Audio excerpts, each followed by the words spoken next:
Nate. It doesn't sit well with me. Yeah, it was definitely a weird one, but about to see if our Zerg player here in blue in the bottom left can bring this series back, or if his WCS America run ends here. From Team Invictus Gaming, it is Xingua.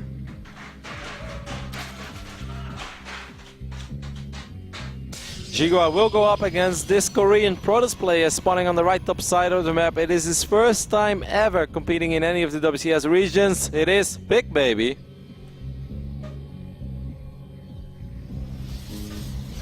PigBaby. And even getting some shouts from the crowd, man. These guys love the Protoss against the Zerg. Yeah, Xingua got a lot of love as well. There's a lot of love all around. So much love in this building, Nate. It's a beautiful place to be in.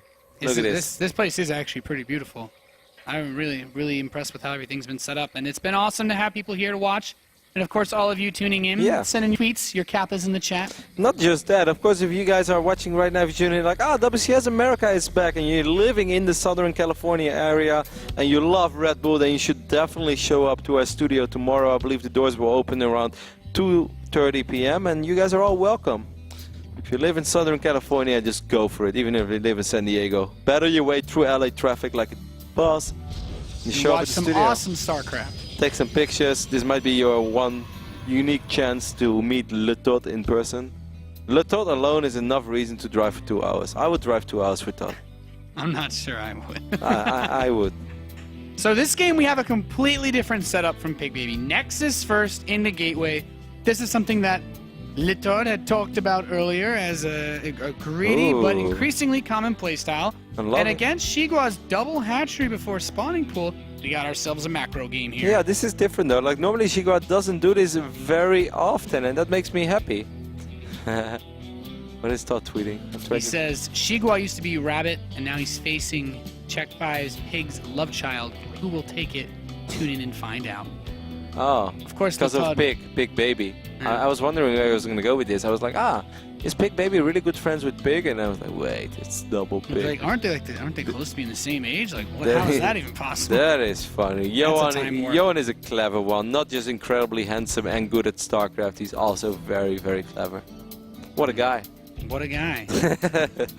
Either way, it's a double hatch before pool opening, which means this is more economic from Xingua. It means that he is not going to sacrifice his economy early on for that quick speed upgrade. PigBaby scouts it though, Nate. Now, if you do it in the last game where you don't scout the extractors, I almost feel there is no reason for you not to do it when you do scout the extractors. Or in this case, the non-existing extractors, if that makes any sense. He's going to open up with a Sentry, but that could still be a defensive Sentry. There is a very realistic possibility that PigBaby wipes in 2 gates in the front and 1 gate in the main. And then if he starts, with some 4-gate aggression, so wipes in a bunch of Stalkers, forces out some Zerglings, starts kiting them, then wipes in a bunch of Zealots afterwards, I think he's going to be in a good position to do some real economic damage and maybe even kill that third hatchery.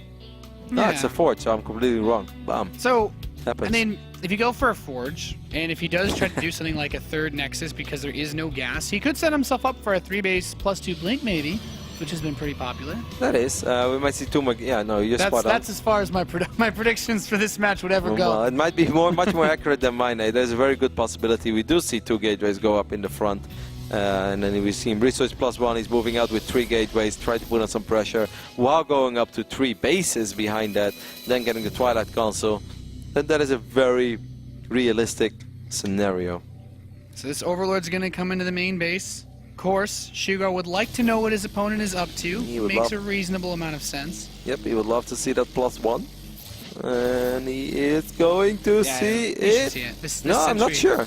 No, this Sentry's not going to kill it before it sees it, no? Unless he goes Super Saiyan. Sentry! Turn left! Go yellow! No. Go yellow! Xingua's all right? He did see it. He saw it. Yes. In the final seconds before that Overlord died. The last moments of his life. That Overlord did see something beautiful before he died. A spinning forward. He's like, wow, such technology. Much spin. Those lights. Very upgrade. So Lair and a RoachWarren are on the way for Xingua. I mean, he's just been allowed to do whatever, right? But I mean, there's been a lot of probes chrono boosted out. The worker count is surprisingly close at this stage of the game. Yeah, PigBaby even going up to 3 bases before he decides to move out. And there's not really not anything wrong with that, because he knows that the gas was late from Xingua, so it's very unlikely that Xingua suddenly shows up with a bunch of Speedlings or with a bunch of Roaches. That would just be theoretically not possible yet. Wow, there's a lot of gateways immediately. That gate explodes. This could be a fake third base. He could actually like not produce any probes for a while now. And just, it's very weird to make a fake third base and then like put all your gates there. Because like now Xingua at any moment he will see like, wow, you have like at least 7 gates. Which is, I think this is something that Alicia has done in the past actually. Just a really big +1 attack push? Yeah, this is like 7 gate. I'm pretending to macro, so I want you to go up to 4 hatcheries. Without a Twilight, I don't think there's a, that actually makes a lot of sense. If you get Burrow against this, you're in a really good position. But if you don't get Burrow, then things can get a little dicey. The Zergling does not see this. Zergling does not see this Sentry army move across the map.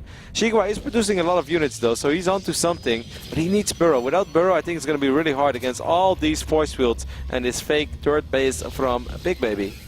Yep, he let the Nexus finish, so worst comes to worst, he'll have some kind of fallback for this push. But there he's already going to lock in a few Roaches. Zerglings coming in from the side. Guardian Shield activated, and he has now the warp-ins are coming through, but those force fields actually give a nice buffer for the Lings. They're going to try to surround the warped-in stalkers, and I mean, PigBaby has controlled this fight pretty damn well so far. Yeah, he does. Those are good force fields, even the drone in the mix as well, and I'm a little bit worried. He's already dancing. What? Already? That is a little early, man. He's still hella confident, but... What is this? I don't even... Well, this is Protoss, I guess, Nate. As force fields are still available for PigBaby. He has a lot of stalkers over here with +1. Burrow is being fired up now for Xingua. He has 13 Roaches on the production tab. The biggest problem is most of them will spawn one by one. Brootlings are not going to get a Sentry for their efforts. And again! Man! Wow, this guy loves to dance. I told him earlier today, I was like, PigBaby, I can see you go crazy in the club. And then he said he didn't. Well, anyone who dances that much in a game of StarCraft 2, Nate, loves to go crazy in the club as well. Yeah, I mean, I don't even think Xingua could see the second set of dancing, so he's okay be dancing with himself. He's gonna watch the replay and feel like, wow, that's next level mind games over here. He's gonna dance again. Either way, PigBaby, the Royal Roader of WCS America in this season. It's the first time ever he participates, and he will